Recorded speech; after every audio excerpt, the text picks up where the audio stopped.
बिस्मिल्लाहिर्रहमानिर्रहीम। अस्सलाम वालेकुम नाज़रीन, आप यूट्यूब चैनल देख रहे हैं। मैं इमरान खान हूँ। पाकिस्तान में जिसकी लाठी उसकी भैंस, ये कल्चर बहुत आम हो गया है। जिसकी हुकूमत है उसका मीडिया, ये कल्चर इस वक्त चल रहा है। यानी आप अंदाज़ा कीजिए कि लोग बात ये नहीं कर रहे कि शहबाज गिल पे तशद्दुद हुआ या नहीं हुआ, इस पर कोई बात नहीं कर रहा। यानी मौजूद तो ये होना चाहिए था कि तशद्दुद हुआ या नहीं हुआ, और अगर तशद्दुद हुआ तो क्यों हुआ। एक आदमी गिरफ्तार हो गया है और गैर कानूनी तौर पे तशद्दुद की इजाज़त नहीं है, आपको उसको पुलिस स्टेशन में रखना होता है। मुबैना तौर पे उसको पुलिस स्टेशन में नहीं रखा गया, उसको कहीं और रखा गया और फिर उसके ऊपर टॉर्चर भी किया गया। तो ये बात कोई नहीं कर रहा कि टॉर्चर हुआ या नहीं हुआ, टॉर्चर हुआ तो क्यों हुआ, ये बात नहीं कर रहे। बात ये कर रहे हैं कि जेल में हुआ या लॉकअप में हुआ, हवालात में हुआ। और भाई कहीं भी हुआ, तशद्दुद हुआ है, और अगर तशद्दुद हुआ है तो वो गैर कानूनी है, वो गैर इखलाकी है। एक पीएचडी किए हुए डॉक्टर को आप उठाएं और उठाकर उसके ऊपर टॉर्चर किया जाए, और बाद में जब उसके जख्म वो दिखा रहा हो डॉक्टर को, तो वहां पे वो उनको लिखे 5 mm 5 mm। वो कह रहा है मेरे इतने इतने बड़े निशान है मेरे जिस्म पे, उनको 4 mm 5 mm लिख रहे हैं, तो छोड़ें फिर मैं क्या मेडिकल करवाऊं इसका। अच्छा, उस आदमी के ऊपर टॉर्चर किया गया। इमरान खान साहब ने यह कहा कि उस पर जेल में टॉर्चर हुआ। नॉर्मली लोग जो हैं, जो आदमी पुलिस स्टेशन में भी पकड़ाया था कि मैं जेल चला गया, तो लोगों को नॉर्मल कहने में, आम फहम जबान में उसको जेल ही कहते हैं। आम आदमी ऐसे ही समझता है, तो आप आम तौर पे ये कहते हैं। तो वो टॉर्चर तो शहबाज गिल के ऊपर हुआ है, और वो उसने अपने मुंह से कहा है। उसने कमीज उतार कर निशानात भी अदालत में दिखाए हैं, और सब लोगों ने वहां पर देखा भी है जो लोग मौजूद थे। इस पर कोई बात नहीं कर रहा कि टॉर्चर क्यों हुआ, आपने क्यों गैर कानूनी तौर पर तशद्दुद किया। फजलुर रहमान साहब को पकड़ के किसी ने टॉर्चर किया उनके बयान पे। अभी मोहसिन दावड़ ने 2 दिन हुए हैं, बाकायदा ट्विटर के ऊपर लिखकर बयान दिया, पाकिस्तान की फौज के ऊपर इल्जामात लगाए। क्या उसको गिरफ्तार किया या उसके ऊपर इल्जामात जो उसने लगाए उस पर कोई उसकी पूछताछ हुई या टॉर्चर हुआ? नहीं हुआ। मरियम नवाज साहबा ने जो कुछ कहा वो तो इससे बहुत ज्यादा जहरीला था, कुछ हुआ? नहीं हुआ। नवाज शरीफ साहब ने जो कुछ किया और जो कुछ कहा वो इससे बहुत ज्यादा जहरीला था, क्या कुछ हुआ? कुछ भी नहीं हुआ। कोई टॉर्चर नहीं, कोई गिरफ्तारी नहीं इन मामलात में। तो ये इसलिए हम कहते हैं कि नाइंसाफी हो रही है। और अभी वो बल्कि हामिद मीर ने स्टेटमेंट दिया कि शहबाज गिल के जिस्म के ऐसे हिस्सों पर तशद्दुद किया गया है जो टीवी पर नहीं दिखाए जा सकते। यानी ऐसे एरिया जो अब शर्मगाही हो सकती है, ऐसी जगहों पे मारा उसको, बेचारा कपड़े उतार के टीवी पे तो नहीं दिखा सकता। कमर तो चलो बंदा दिखा लेता है, सीना भी दिखा लेता है, बाजू या टांगों पे टॉर्चर हो बंदा वो भी दिखा लेता है। अब बाकी जो आज़ा हैं वो तो नहीं दिखाए जा सकते, वो एक शर्म की बात है। तो वो अब ये कह रहे हैं, और यानी हामिद मीर कह रहा है, और उसको इस बात का यकीन है कि टॉर्चर हुआ है। यानी टॉर्चर क्यों हुआ इसके बारे में कोई बात नहीं कर रहा, और फिर इसी के ऊपर क्यों हुआ, बाकी सबको कानून के दायरे में क्यों नहीं लाया जा रहा, ये एक बड़ा सवाल है जो मौजूद रहेगा। मरियम नवाज ने कहा कि उनके अब्बा यानी बड़े मियां साहब बहुत गुस्से में उठकर गए हैं, और उन्होंने कहा कि मैं नहीं बर्दाश्त कर सकता ये जो पेट्रोल की कीमत बढ़ रही है, और मैं इसका हिस्सा नहीं बनना चाहता, मीटिंग छोड़ के जा रहा हूं। नाराज होकर चले गए हैं पैर पटकते हुए मियां साहब। पूछना यह था कि मियां साहब किस हैसियत में उस मीटिंग के अंदर बैठे हुए थे आकर। वो मीटिंग थी सरकार की, है कोई पब्लिक टॉयलेट है कि जो मर्जी आए और आकर बैठ जाए? वो सरकार की मीटिंग है या मोहल्ले की पंचायत है? ओ भाई, मोहल्ले की पंचायत में भी मफरूर इश्तिहारी को बैठने की इजाजत नहीं होती। किसी मुजरिम को, मफरूर को, इश्तिहारी को, एक आम जो मोहल्ले की पंचायत है उसमें भी बैठने की इजाजत नहीं होती कि भाई इसको तो उठाओ यहां से, क्रिमिनल आदमी है। तो उधर मियां नवाज शरीफ साहब जनाब हुकूमत की मीटिंग के अंदर बैठ के बाकायदा वहां पे अपनी टांग ऊपर रख के उठ के गए हैं कि जनाब आप कीमत बढ़ा रहे हैं तो मैं गुस्से में हूं बहुत ज्यादा। भाई गुस्से में हो तो हुकूमत छोड़ो। यानी ये मंजर आपने बहुत पेश लिया, गुड कॉप बैड कॉप, कि ये वाला इस तरह कर रहा है मैं इसके खिलाफ हूं, वो वाला इस तरह कर रहा है मैं इसके खिलाफ हूं। ये गुड कॉप बैड कॉप बहुत पहले से आप कौम के साथ खेल रहे हैं। लोग अब बहुत समझदार हो गए हैं, लोगों को पता है कि आप लोग झूठ बोलते हैं। मरियम नवाज साहबा ने क्या बोला थोड़े दिन पहले, जब ये 16 हलकों में 20 में से इलेक्शन हारी है नून लीग, और उनमें से भी 2 में धांधली से जीती है, 4 में से 2 धांधली से जीती है बहुत ज्यादा। तो उसमें मरियम नवाज ने क्या कहा था, जरा गौर किया आपने? उन्होंने कहा था कि शहबाज शरीफ साहब ने यह वादा किया है वादा तोड़ना तो इनके लिए मसला ही कोई नहीं है ना, क्योंकि आजकल ये उसके इत्तेहादी हैं जो ये कहता था कि वादे कोई कुरान और हदीस नहीं होते, जब मर्जी तोड़ दो। तो शहबाज शरीफ साहब ने यह वादा किया है कि अगर बैनुल-अक़वामी मार्केट्स में $1 भी ऑयल की, डीजल की प्राइस नीचे गई तो शहबाज शरीफ कहता है कि उसी दिन अवाम को रिलीफ दूंगा इंशाअल्लाह ताला। ये मरियम नवाज ने वादा किया पब्लिक के साथ। फिर एक और वादा भी किया था, नवाज शरीफ कहता है कि हुकूमत छोड़ दूंगा, अवाम पर बोझ नहीं डालूंगा। तो कब छोड़ी हुकूमत? बोझ अवाम के ऊपर इतना पाकिस्तान की तारीख में कभी नहीं डला जितना इन लोगों ने डाल दिया। मईशत का सत्यानाश, बेड़ा गर्क करके रख दिया। ये एक ट्विटर के ऊपर एक साहब हैं, मूसा विर्क साहब ने एक ट्वीट के अंदर जो है वो काफ़ी चीज़ें जो हैं वो एक्सपोज करके सामने रख दी हैं। वो ये बता रहे हैं कि जुलाई में जो रेमिटेंसेस हैं जो पाकिस्तान को आते हैं, जो ओवरसीज पाकिस्तानी पैसा भेजते हैं, उसमें 8% कमी हुई है। रोशन डिजिटल अकाउंट्स, इसके अंदर $472 मिलियन की कमी हुई है अप्रैल से जून में। और इसके बाद है डेवलपमेंट स्पेंडिंग्स, जो डेवलपमेंट के ऊपर आप तरक्याती मंसूबों के ऊपर जो आप अखराजात करते हैं, उनमें अप्रैल से लेकर जून 2022 तक 67% कमी कर दी है इस हुकूमत ने। यह तरक्की हो रही है पाकिस्तान में। स्टेट बैंक ऑफ पाकिस्तान के रिजर्व एक हफ्ते के अंदर, गुज़िश्ता एक हफ्ते के अंदर $650 नीचे जा रहे हैं। एक्सपोर्ट्स पाकिस्तान की 3.6% सिर्फ जुलाई के अंदर मजीद कम हो गई हैं।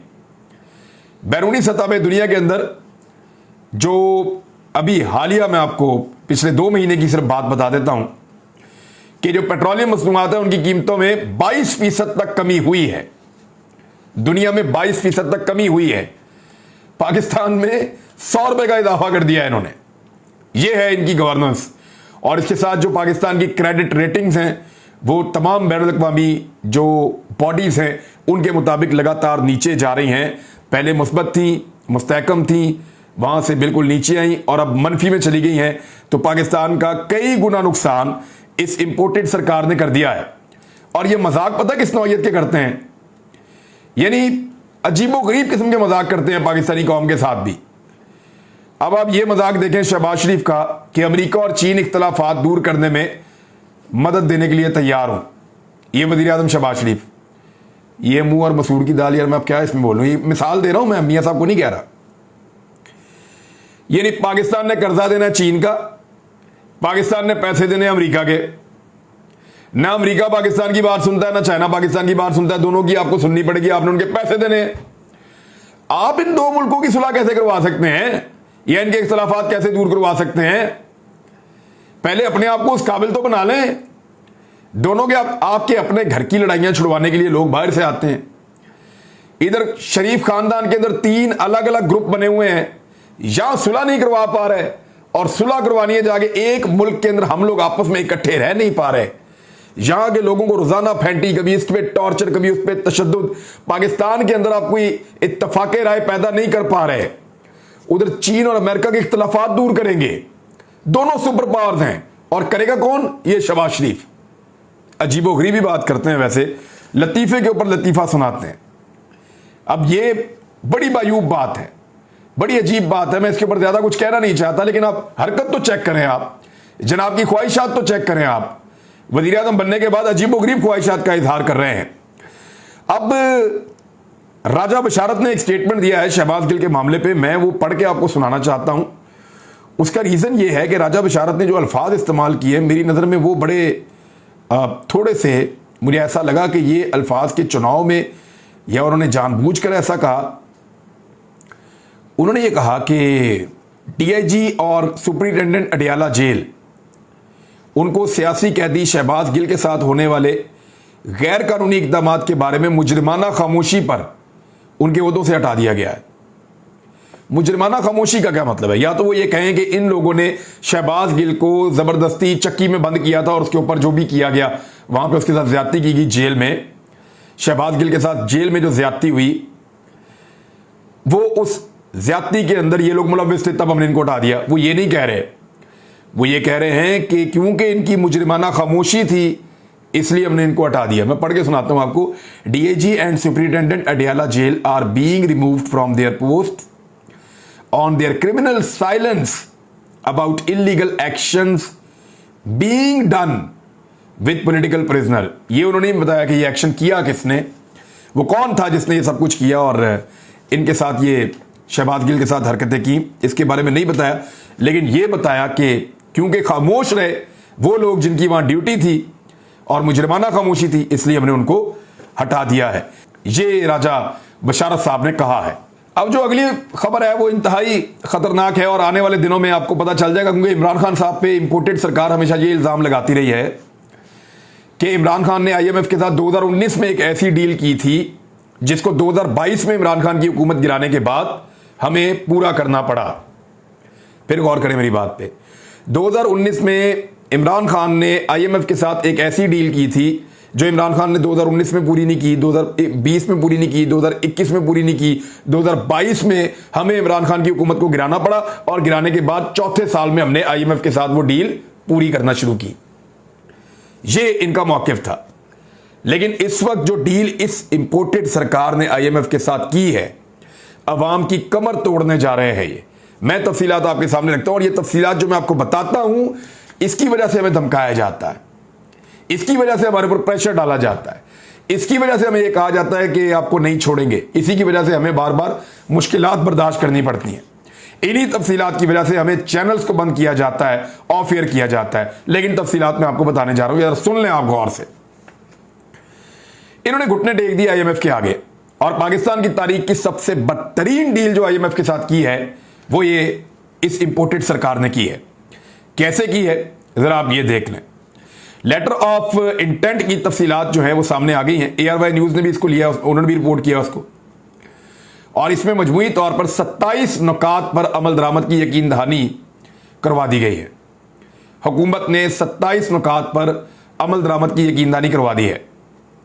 इत्तेहादी हुकूमत ने आईएमएफ को तेल, बिजली पर तमाम सब्सिडी खत्म करने और बिजली गैस के निर्खों में इजाफे की यकीन दहानी करवाई है। यानी जितनी अभी भी बिजली के ऊपर सब्सिडी या तेल के ऊपर मौजूद है वो तमाम खत्म कर दी जाएंगी, जीरो सब्सिडी होगी। गरीब आदमी के लिए किसी किस्म का कोई रिलीफ तेल और बिजली की कीमत में नहीं होगा। एक तो इसको कर लें आप क्लियर। दूसरा, बिजली और गैस की कीमतों में बतदरीज इजाफा किया जाएगा उनके नरखों में। बिजली जिसकी कीमत पहले ही दुगनी कर दी जा चुकी है, इससे भी ज्यादा, बल्कि दुगनी से ज्यादा हो गई है, बहुत महंगी कर दी गई है बिजली, उसको मजीद महंगा किया जाएगा जैसे जैसे ये डील आगे बढ़ेगी।